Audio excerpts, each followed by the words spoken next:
So I want to make another video on a personal level. Just enjoying this tower this week, just trying to get some 263 gear. This isn't really a video about dungeons, per se. I'm looking forward to Minecraft Dungeons 2. I saw the trailer, saw some guys with some gameplay. Looking forward to Minecraft Dungeons 2, but I'd still do just enjoy this one though. I'm not even sure if I'm gonna buy 2 the first thing when it comes out. I might watch it first, see how it looks first. But yeah, just still enjoying this one and having fun, getting 263 gear and trying to find new things. There's always something to learn on this game, but Minecraft Dungeons 2 should be fun, it looks like. They've changed a few things, but it looks like it should be fun.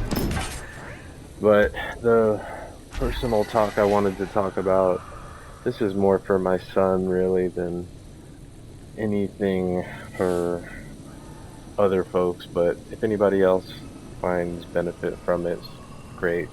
But I really want to talk to my son about certain spiritual ideas, and he's just a little too young to understand a lot of this stuff. And it's been on my mind a lot lately. I've been challenged in my trading. My day trading has been a struggle for the past, basically this whole year. And I dove into coding a bit and automation a bit, and I'm trying to automate more of my trading. Should I do the blast? No, I'm gonna stick with. I was thinking about blast fungus. I'm gonna stick with the Vex enchant. I like this one. So I'm thinking about coding and trading a lot these days. I haven't been playing games much.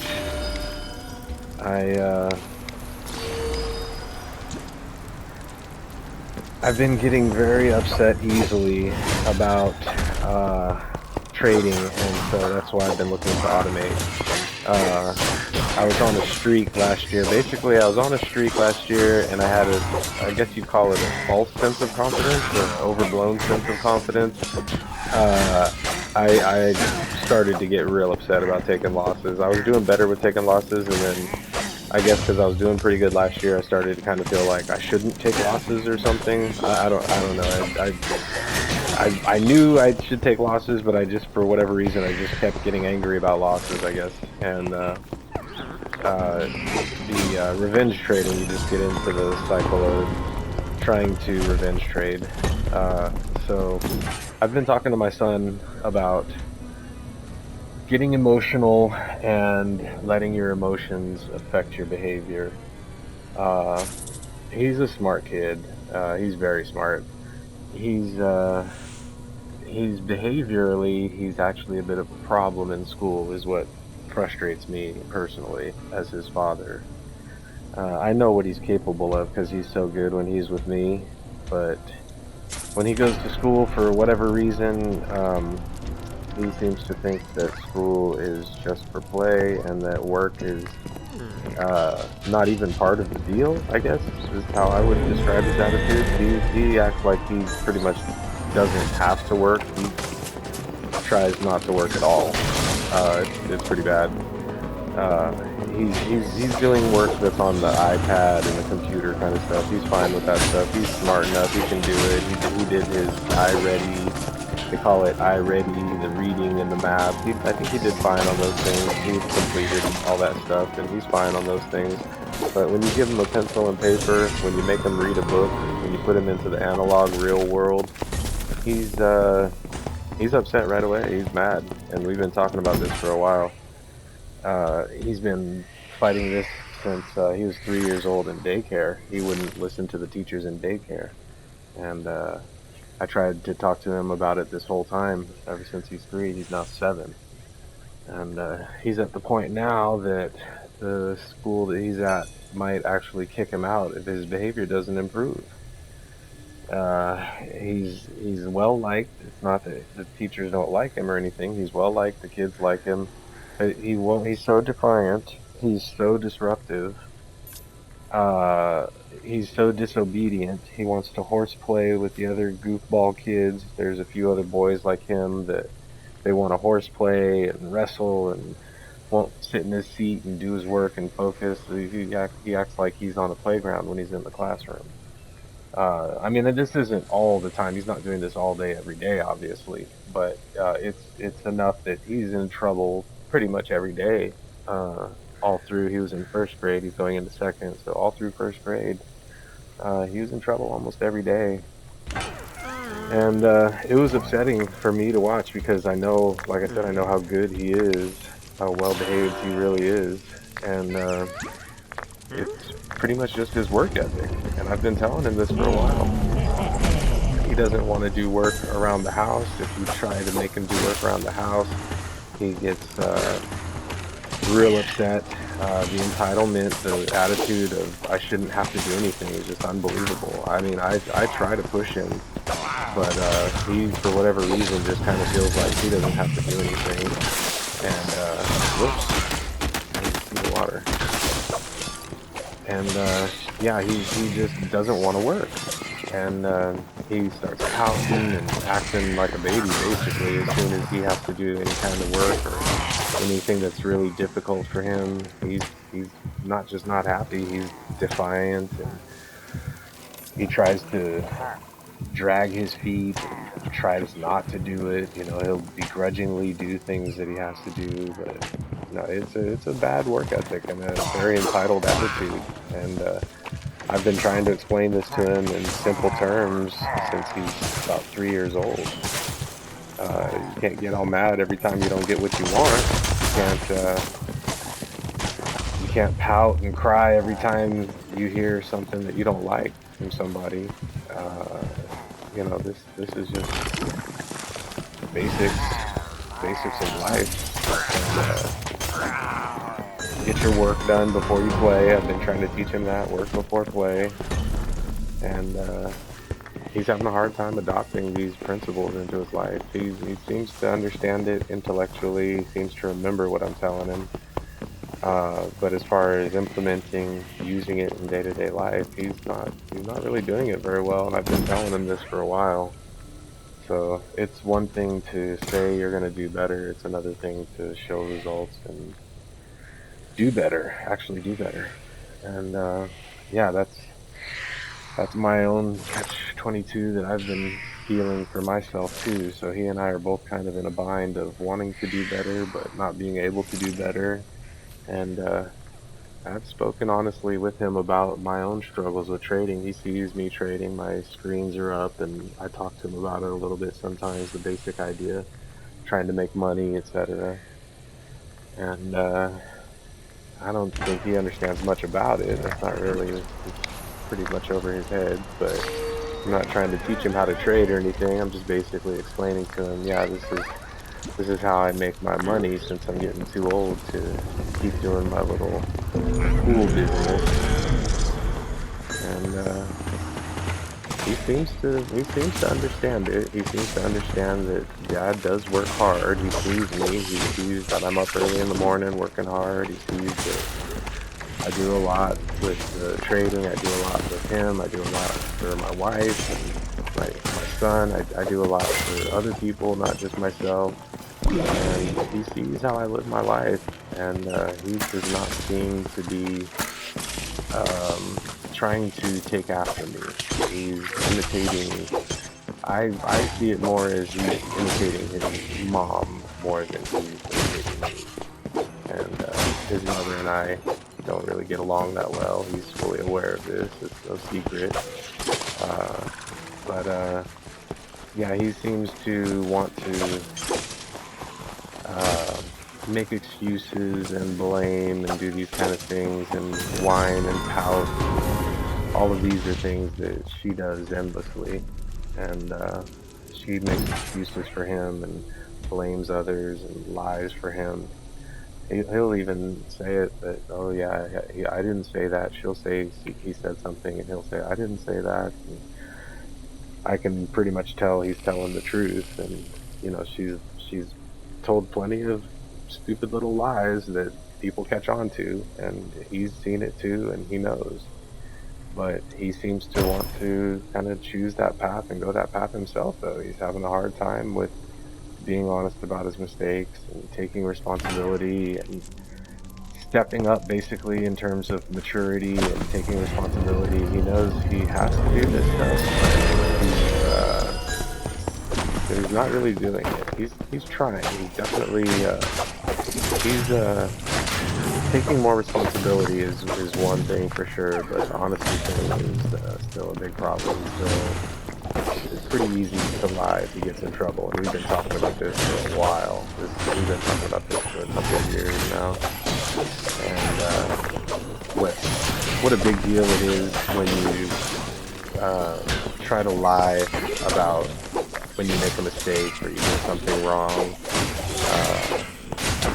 How much worse it makes things, basically. If you make a mistake or you do something you're not supposed to do, you break a rule or something, and you try to lie about it, it's not helping anything. It's just making things worse. And he knows it, and he's doing better about it. But when it comes to, let me take on my work with a good attitude, let me do things that are difficult with a good attitude, he'd rather just whine and complain, and he doesn't see this from me. I'm not a whiner, I'm not a complainer. I get my work done, keep my mouth shut even if I don't like the work. I don't enjoy doing pools. It's a very difficult job. It's very grinding. It's very painful and difficult for me at this age. I'm in my 50s. It's not easy. It's not getting easier, obviously. And my son sees all this. He sees my work ethic. He sees how I handle myself. He knows I'm in pain. He sees me. And I've talked about it. I don't make a big deal about it, but he knows. He sees me, ow, grunting, ow. You know, my knee, I got a bad knee, I got a bad shoulder. I'm always hurting these things working, and it doesn't ever really heal or anything. It's not like it's getting better. So, you know, he sees it. He sees pain. He sees the struggle. He knows the struggle is real. But he's young. He's not going through this kind of aging yet. He's not going through this kind of aches and pains yet. And yet he wants to try to act like that kind of struggle is real for him. He wants to act like doing things is so difficult for him, like he's old or something. So yeah, we've had to talk about his work ethic quite a bit, and I don't think he's fully understanding the things that I'm telling him, even though I'm really saying it in simple words that the 7-year-old with his kind of vocabulary can understand. He just doesn't want to choose difficult choices, basically, is the main thing that I keep seeing. And we've talked about this for a while, too. Even when he's playing games, like on Advanced Warfare, he's so good at Advanced Warfare, especially for how little time he's spent on it. He's incredibly fast. He's incredibly intelligent how he plays. It blows my mind how quickly he's adapted to that game and how quick he is. And he's using a standard controller. I have a special controller with the extra buttons underneath, like the SCUF controllers and those kind. I do have a slight advantage with that controller, and he pushes me to my limit. He's so fast, but he chooses to play against Recruit, the easiest level. When he plays against the bots, he chooses the easiest level. And I've called him out for this for years, about always taking the easy stuff, always choosing what is easy, never trying to push himself with anything that is difficult. Never trying to reach for a higher level. Let me see how far I can go. Let me see how high I can go. He doesn't think like this at all. It's just pure laziness is what I keep seeing. He's just very, very lazy overall. And I try to push him to work hard. I make him, even here in the summertime, I've been making him do schoolwork stuff. He has workbooks that I bought him for second grade math, second grade reading, and pencil and paper, analog kind of stuff that I know he hates it. But like I keep telling him, he's got to get good at being bored, and he's got to get good at doing work that he doesn't like to do because it's such a big part of life. I keep telling him much of your life is going to be a lot of boring stuff, a lot of boring work. That's a lot of our time in life, and a lot of people who have a good job and make good money, they'll still tell you that the job is boring, or they hate the people that they work with if the job's not boring. They're struggling with the relationships and the bosses. The bosses are crazy narcissists and power control freaks, and this kind of nonsense that people get depressed, people get anxiety, people get very frustrated with their jobs, even if they're making good money. And I'm explaining not in those kind of terms, obviously. I'm explaining those basic ideas to him that, hey, even people that have good jobs and make good money, a lot of them will tell you they don't like their job. It's hard, or it's boring, or they don't want to do it. They want to do something else. A lot of people will tell you this. And it's very rare to meet somebody who is happy with their work and enjoys their work and feels fulfilled with their work. This is very rare. This kind of situation is very rare. So I keep telling him to try to prepare him for the real world. I'm not trying to sell my son on a bunch of pipe dreams and fantasies like I grew up with. I grew up with very unrealistic expectations. I didn't have internet and stuff like that to research stuff. So it was just the things that I was hearing from my parents, the things that I was hearing from teachers, and it's it was very unrealistic. I was very unrealistic growing up about what to expect in the future. I didn't have enough information. I didn't understand enough, and school didn't prepare us, and my parents didn't prepare us very well. My parents did an okay job preparing us, but there was a lot that I wasn't prepared for, and there was a lot of personal development stuff that I didn't understand, and I didn't even really work on. I had a pretty bad attitude when I was in school about work, and it wasn't the same as my son, but uh, I was very depressed. I was very frustrated. I was very angry. I came from a very painful family situation. I grew up. I'm half black, half white, and I grew up in an environment that had a lot of, let's say, not open-minded people who said a lot of ugly things to me over the years, and I did not enjoy my childhood in general, and it was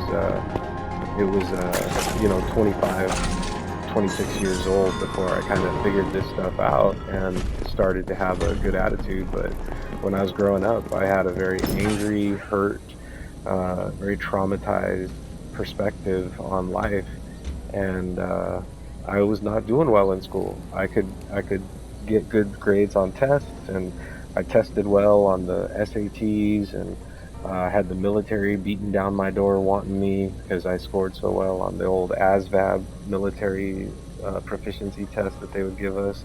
They all came looking for me from the military. I had, I think, the Marines, I had the Air Force, I had everybody coming. Oh, you need to sign up with us since you're not doing good with your grades. We can help teach you discipline. And I didn't want to go that route. I didn't want to be in the military. I was just angry with everything when I was young. I was angry with our government. When I was in high school, we were starting the first Iraq war with Bush Senior, and I was already pissed. My cousin had to go out there. I was worried about one of my cousins who had to go out there. He was a Marine. My brother was in the Navy, and fortunately, he was out in the Pacific on a carrier and never got involved in Iraq. But it was very upsetting to me at the time to think about being involved in that kind of stuff. I was very anti-war my whole life. I've never seen a war that I liked. I'm not one of these people that goes rah rah, let's go drop bombs on people and let's fight wars. I've never cheered it on. I've always been disgusted by it and always said it doesn't solve anything. And it's always being fought for the wrong reasons. It's either fought over religion or money. Ridiculous stuff. So I've been angry about this kind of stuff and jaded about this kind of stuff my whole life. So I grew up with a lot of anger, a lot of frustration, a lot of resentment, and I really carried a lot of that into my adulthood, my adult years. And I've told my son this story before, but my brother's death was a big. I had an older brother who died on a motorcycle when I was young.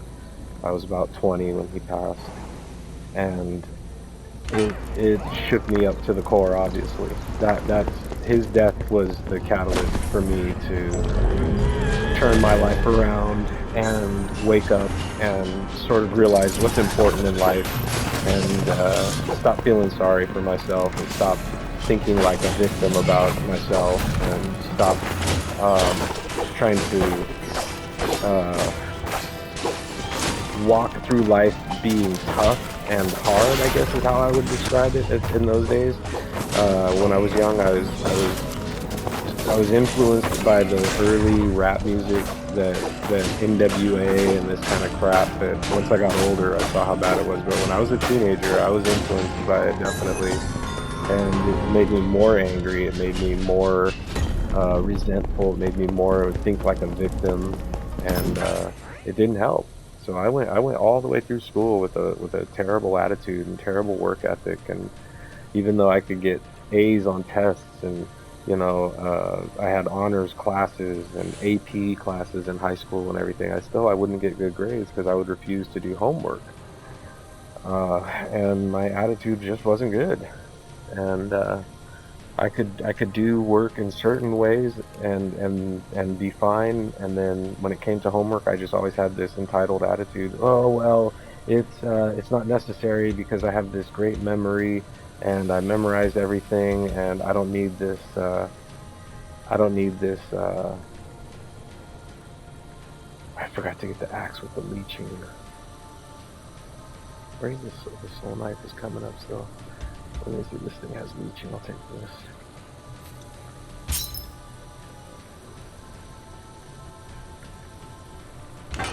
Okay.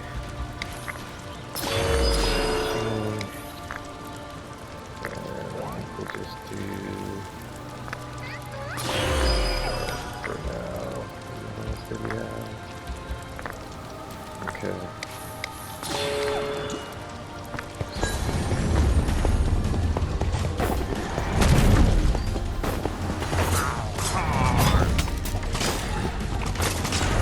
So yeah, the entitlement thing for me was growing up where my parents taught us that we had to work hard. I worked hard. I was doing a paper route when I was young. I was only about 12 years old, and I'd ride around on a bike and deliver newspapers. And it was very difficult for me. I was extremely small. I was the smallest kid in my class, all the way going through. All the way through school, I was always the smallest kid in the class, and the bike was too big for me. The papers were too heavy for me. I mean, it was very difficult, and I didn't approach it with a good attitude. I definitely was a whiner and a complainer, but I put one foot in front of the other, and I did what I had to do, and it did teach me a lesson early. My parents did teach me a bit of work ethic early, and getting out there and doing the paper route at only 12, 13 years old, and being so small and such a weak kind of kid. I had asthma, and I couldn't run, and so I wasn't very fit. I wasn't very strong. But the work ethic that I learned from the paper route carried over. It did teach me a valuable lesson, and uh, I even used that lesson. I remember when I wrote my college entrance essay. Uh, the essay was the reason that I ended up getting a partial scholarship. I wasn't even qualified to go to the school that I went to for college, but my essay impressed the honors teacher, the honors program leader, so much that she personally vouched for me and said, hey, even though this kid doesn't have the grades, he's got the SAT scores, and I can tell from his essay that this is a smart kid, and we should give him a chance. So my experience in the paper route and my work ethic that I learned from it, I talked about this at age, whatever, 17 or whatever, when I graduated high school. Um, right before my 18th birthday, I guess. And the honors teacher at the college appreciated my attitude and what I had to say about work ethic. And then I go to college and I'm just too depressed and I'm just too upset about my life and myself and the world around me, and I couldn't do my work and I couldn't focus, and I just failed right away. And it took my brother's death to kind of shake me up and kind of wake me up and make me realize, hey man, uh, life ain't guaranteed. Tomorrow's not guaranteed, and you never know what's going to happen. You know, you can be living your life so normal. I still remember that normal day. I'm just doing my work and come home from work and random call from some guy. Oh, this is the coroner's office. Your brother was killed today in a motorcycle accident. What the hell? You know, I hung up on the. I still remember I hung up on the guy at first. I was like, no, he didn't. I just saw him this afternoon, and I hung up on the guy. You don't. I'm like, you don't even know what to think. Your brain, you can't even process this kind of stuff. My he was only 25 years old. What are you talking about? I just saw him this afternoon. We were just talking this afternoon. My brother's not dead. You know, you can't, there's certain things that just happen in life that you can't prepare yourself for. It's just going to hit you so hard, and that's just the way life is sometimes. And when we're young, we're not prepared for that, a lot of us. I know I wasn't. Some people go through things early in life that it helps to prepare them, and they learn those lessons early. But me and a lot of people that I grew up around, we didn't have too many loved ones dying young around us. You know, it's one thing when an old person dies of old age. That's one thing, and yes, people mourn the loss of a loved one when an older person dies. But it's of course far more tragic to have a young person who dies in a basically pointless accident. That's obviously much more uh, traumatic experience than a 70, 80-year-old, 90-year-old grandparent that passes away from old age. It's obviously you're going to feel very different in that situation. And so I've tried to prepare my son for some of this stuff. I've told him a bit about my brother's death and how it shook me up and how I went into therapy right after that. And the main realization that I've taken from therapy is that I've tried to teach my son too is mainly that honesty is one of the most important things to being a strong and healthy person. And you know, if you're being honest with yourself and you're being honest with others and you're taking responsibility and you're being realistic and you're not trying to distort reality or twist things or gaslight people or trick people or stupid stuff like that, you know, life can be a lot easier. Life is still challenging no matter what, I think, but it can be a lot easier if we choose the right path instead of the path of weakness and dishonesty and selfishness and this kind of stuff. So I've tried to talk to my son about some of these things, and I'm not a religious person. I don't follow any particular religion, but I have been influenced a bit by Taoism and Buddhism. I think I've talked about these before on other videos. And I've told my son a little bit about this stuff. I don't try to tell him too much about this stuff. To me, kids are they're usually a little too simple to really understand the bigger stuff, you know, the meaning of life kind of stuff, the spiritual kind of stuff. I think you got to keep it simple with kids. So I've just told them some of the basic ideas about being honest and acceptance. And I explained to him how when I went to therapy, one of the big things that hit me was in in Taoism and the Tao Te Ching, they talk about, or I should say Lao Tzu, he talks about uh, looking within yourself. He says it in a bunch of different ways, but basically what he is teaching over and over, he says it a bunch of different ways. He says, if you want to know how the world works, if you want to know how life works or the universe works, look within yourself. Get to know yourself. Look deeply. He talks about breathe deeply. He talks about look deep within yourself. And this stuff really was in my mind before I went to therapy, and I just wasn't very good at it yet, but I was thinking about the words. The words had moved me already. The words from Taoism moved me right away when I read them. I just knew this just makes sense and it just sounds right.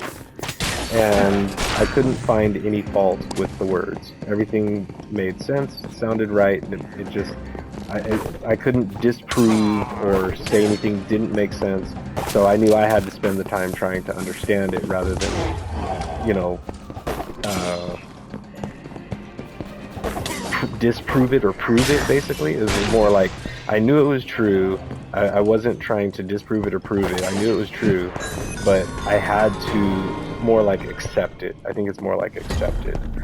And I was raised to believe different. I was raised in the church. We went to Sunday school every week, and you know, I was basically brainwashed with all the Christian stuff. And uh, I don't judge anybody who is religious. It's just that for me, I knew at an early age. I was only high school when I started doubting religion, and I started to say, okay, I think there's more to being a strong person than just this one book, the Bible.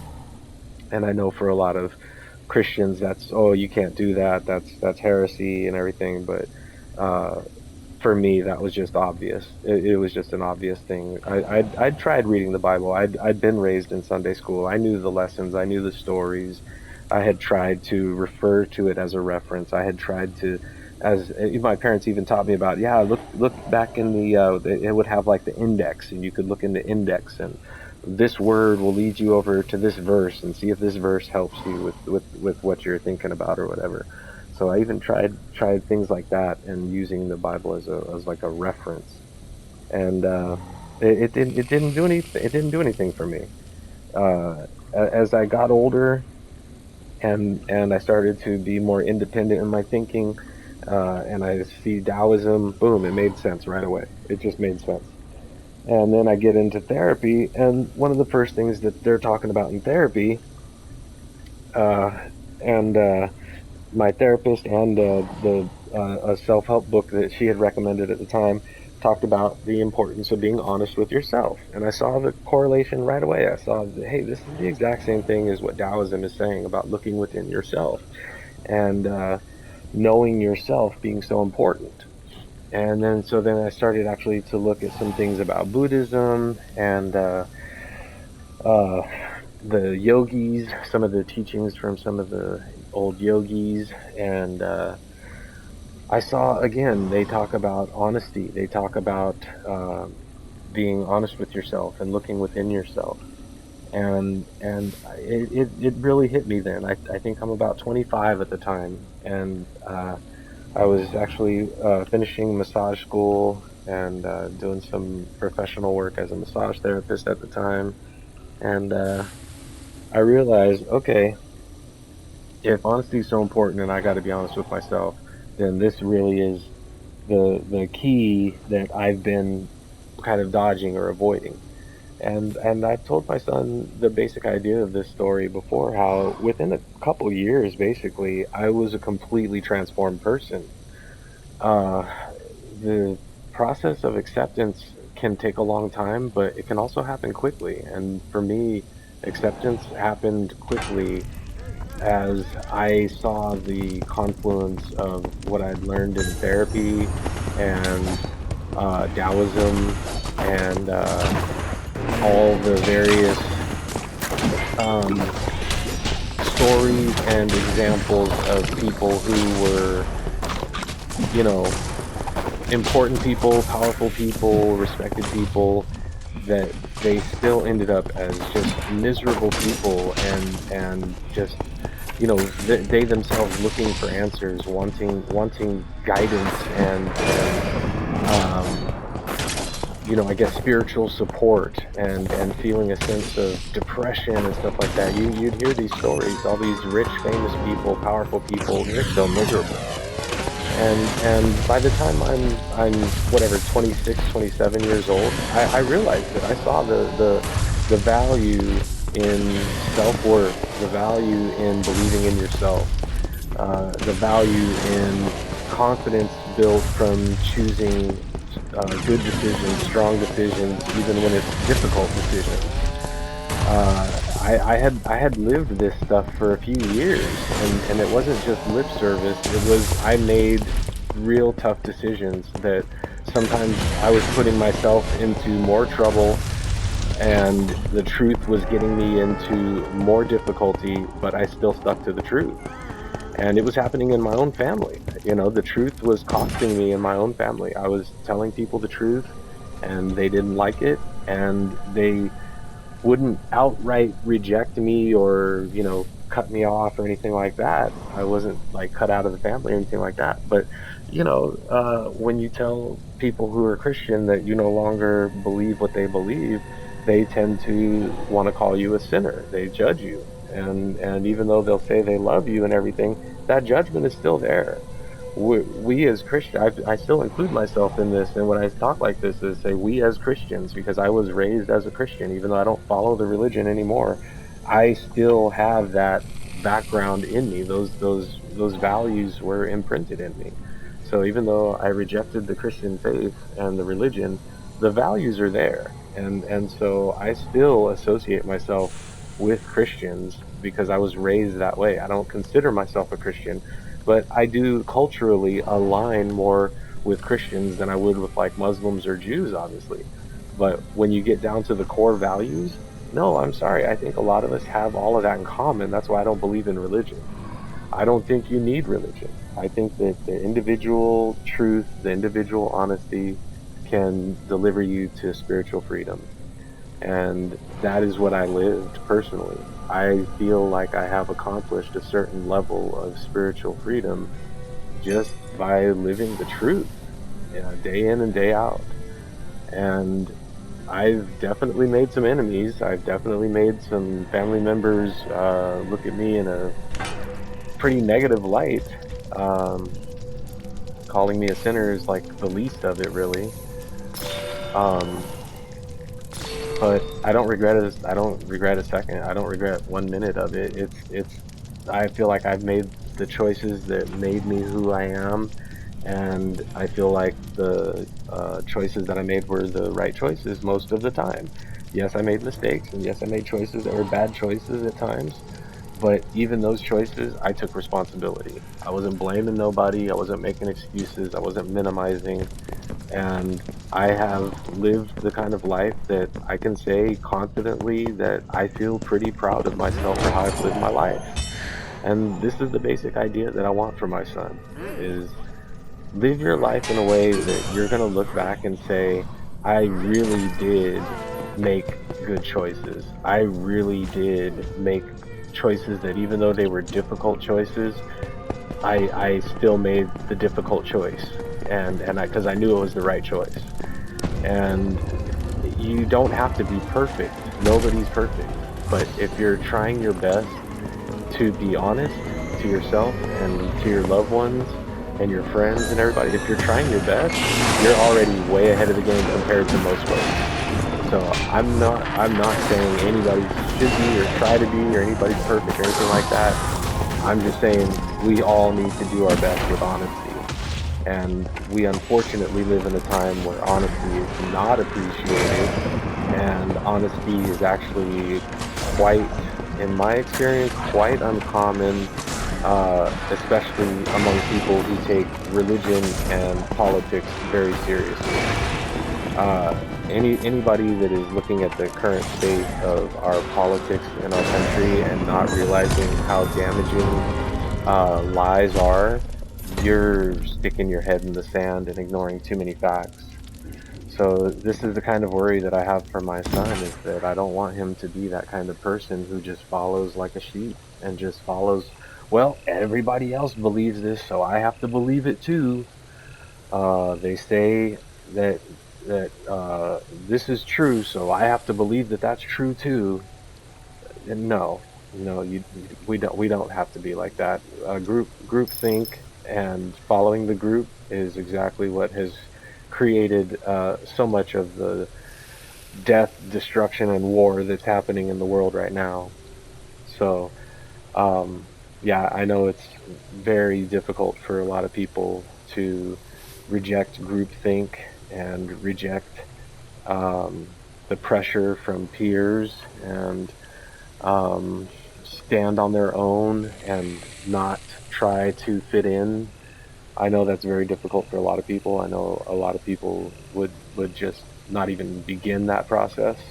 So I don't expect it to happen. I don't expect people to suddenly say, "Hey, we're going to reject religion. We're going to reject what our family and friends believe. We're going to form our own beliefs." I don't expect people to do this. I'm just speaking from personal experience that people who do this will definitely face ostracization. You will definitely face um, certain levels of judgment. You know, it's not going to be an easy path. But I do think that if we had more people that would choose the more difficult path and choose the honest path and try to live a more upright, righteous kind of life rather than dishonest and manipulative and things like that. If people weren't doing that stuff as much, I think it's fairly obvious the world would be a better place. I think it's fairly obvious people would live healthier, happier lives, but that's, as far as I see, not very normal. So I do think that my son has great potential, and I do think that there is obviously the chance that he's going to go a good direction and he's going to turn out well. That's obviously a possibility. That's obviously something that can happen. But his trajectory right now and his behavior right now has me concerned that he's unfortunately heading down the path of um, negativity, is how I would call it. Just being a complaining, bad attitude, kind of whining, entitled, spoiled brat. I've seen too many kids like this through my life. I've seen plenty of spoiled brats. I've spent a lot of time working with kids actually in several different ways with archery and working at the group home for the troubled teens. It's been, you know, a majority basically of my adult life has been working with kids. And yeah, I've seen a lot and experienced a lot. So even though I'm a first time dad of a 7-year old, I have so much experience with kids and I'm so old that I was very well prepared, let's say, for parenthood. And I haven't really found parenthood a struggle, except for watching my son go against what I'm teaching him and prefer the habits that he's learning from other people that are leading him down a path of destruction and failure. So that part of parenting has been difficult, but as far as being a good parent, being a good dad, being a good role model, I felt prepared years ago. It's not even a question to me, um, of how to be a good dad or how to be a good role model. I feel like I've understood that for a long time. It's easy. Live your life the way you should, and you should be a good parent. You should be a good role model. And I've lived like that for a while. Like I said, I'm not perfect, but I've been living my life the way that I should for quite a while, and making good decisions and being responsible and working hard and having a good attitude. And even when hard times do hit, it doesn't slow me down. It doesn't stop me. Even when I have very challenging relationships or friendships or jobs or whatever, it doesn't stop me. So I'm just trying to teach that to my son and just hoping that he can learn to adapt and adjust and live a real spiritual life, not a fake spiritual life like so many religious people that I see. Just because you claim a religion and say that you read the right book and go to the right kind of church does not make you a spiritual person. Anybody who celebrates death and destruction and war and then turns around and says that they're good Christian, yeah, you should probably think about that a little deeper. I don't think Christ, if he came back, I don't think Christ would be calling those kind of people good examples of his teachings. So I'm no expert on the teachings of Christ, but I know enough to know he would not support war like this at all, and he definitely would not support the way that people lie and twist and deny It's just outrageous. The behavior from our politicians and our leaders and our business leaders is just deplorable. It's just terrible. Whether it's the billionaires from Nvidia and Palantir and all these kind of companies that are just absolutely steamrolling our human rights and our privacy rights and all this kind of stuff, and working with our government hand in hand and buying their way into government. It's from the business leaders to the political leaders. We're all getting screwed over. We're all getting screwed over. So yeah, if you want to live a spiritual life in this kind of environment, be ready for the struggle. The struggle is going to be real. But if you do live a spiritual life in this kind of environment, you should be able to see it. Yeah, there's a lot of let's call it confused individuals out there who are believing things because they want to believe things rather than believing what the facts are showing us. So nobody has all the answers, nobody has all the solutions, but if your answers are drop bombs and kill people, you probably are not a good leader. That's not a very effective way of leading. So I only hope that my son can start to realize this kind of stuff and start to realize that true spirituality is more about honesty. It's more about facing reality. It's more about accepting yourself, accepting reality. This to me is true spirituality. I don't think spirituality is found in a book. I don't think spirituality is found in a building or a religion. I think that true spirituality is found inside yourself, as Lao Tzu says. So anybody that wants to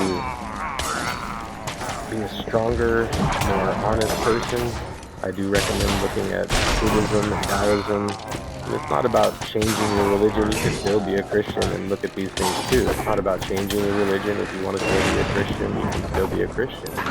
But Buddhism and Taoism in particular have a way of expressing the need for self-observation, self-awareness, that I don't think any other religion really teaches it in the same kind of way. So I hope that more people, especially my son, will start to embrace more independent thought, free thought, and critical thinking, where we are questioning things for ourselves, thinking about things for ourselves. Don't let other people think for you. Don't just believe something because your parents taught it to you or your teacher taught it to you. Investigate it. If you have questions, investigate for yourself. Don't just believe the AI summary that gets spit out. Check sources. Look at sources. Look at actual website, web page resources. Make sure that you can see clearly what is the truth, what are the facts, and sometimes this can be hard. You can't always know the truth, we can't always know the facts, but when it comes to looking inside yourself and knowing the truth and knowing the facts, this is where all of us need to be experts. You may not know all the truth and all the facts for all the world, but when you look inside yourself and look for the truth and look for the facts and try to use acceptance, you can learn how the Buddhists and the Taoists can live a spiritual life without any real religion. I think a lot of spiritual people will understand that religion can bring spiritual life. It's possible, but I think for most people, you need to look outside of organized religion and start looking at Buddhism, Taoism. You need to start looking at more open-minded ways of thinking. I personally believe Buddhism and Taoism shouldn't even be called religions. I think a lot of the forms of Buddhism that you see in particular are kind of twisted interpretations, if you will. Kind of like the way there's a bunch of different kinds of Christianity and there's a bunch of different kinds of Islam and these things, all these different factions and different, we believe this and these guys don't believe that. And this same kind of thing has happened in Buddhism too. I think if the Buddha came back and if Jesus came back, I think they would tell everybody, no, you guys have it all wrong. You're not supposed to be going to a church. You're not supposed to be going to some kind of building. You're supposed to be developing this in yourself. You're supposed to take what we are teaching and develop it within yourself.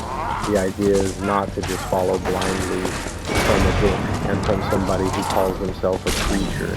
I think the idea is to cultivate yourself and develop your own ability to seek truth, to seek honesty, to seek acceptance.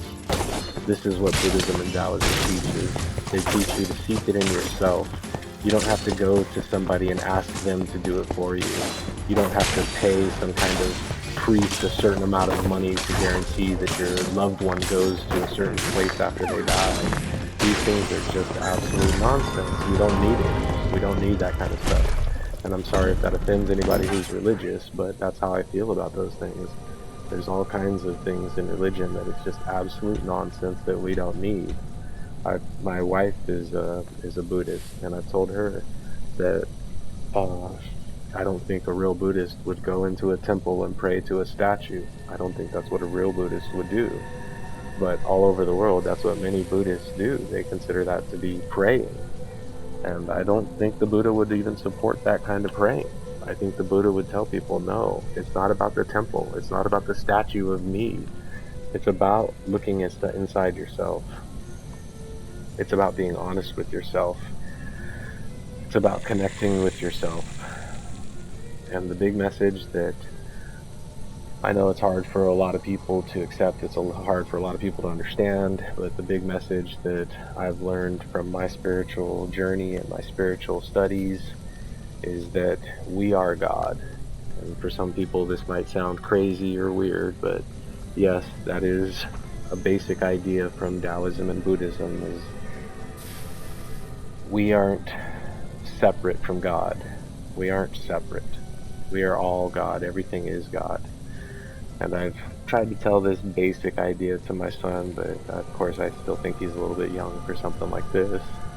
But yes, I don't believe there is an individual soul or spirit that belongs to me or anybody else. I don't believe in individualized souls or ghosts that float around after we die or anything like that. I believe there is one life force that we all share. All living things share the same life force, and so to me there's only one soul, there's only one spirit, and we all share that, and we are that. We are not different, we are not separate, we are that. And so hopefully someday my son will be ready to hear the message, ready to understand the message, and see for himself that we don't have to go to a book or a building to find ourselves. You don't have to go to somebody else, a teacher or somebody else, to find yourself. It just takes honesty, acceptance, and determination not to quit. So, yeah, maybe someday we'll be at a point where people think this is more acceptable, more normal. But for now, it's it's challenging to live an honest life, a Taoist or a Buddhist kind of life. It's difficult to live like that in this kind of environment right now, but I still think it's the only way to really achieve some sort of spiritual progress. I don't know of any other way. I'm sure there are other ways, but I don't know of any other ways. To me, Buddhism and Taoism teaching about looking within yourself and considering ourselves to be part of the whole, part of God, rather than separate. These ideas to me are foundational to spiritual freedom. And yeah, I would like for my son to be able to understand these things. And like I said, tomorrow's never guaranteed, so I'm not guaranteed to be here at a time when he's ready to hear the message. So if I'm not here when he is old enough to hear the message, maybe this YouTube video will serve as a message to him posthumously. And he will hopefully be able to use the message. It's one thing to hear a message, it's another thing to use the teaching. So, yeah, we all have to use what we're taught if we want to make real progress in life.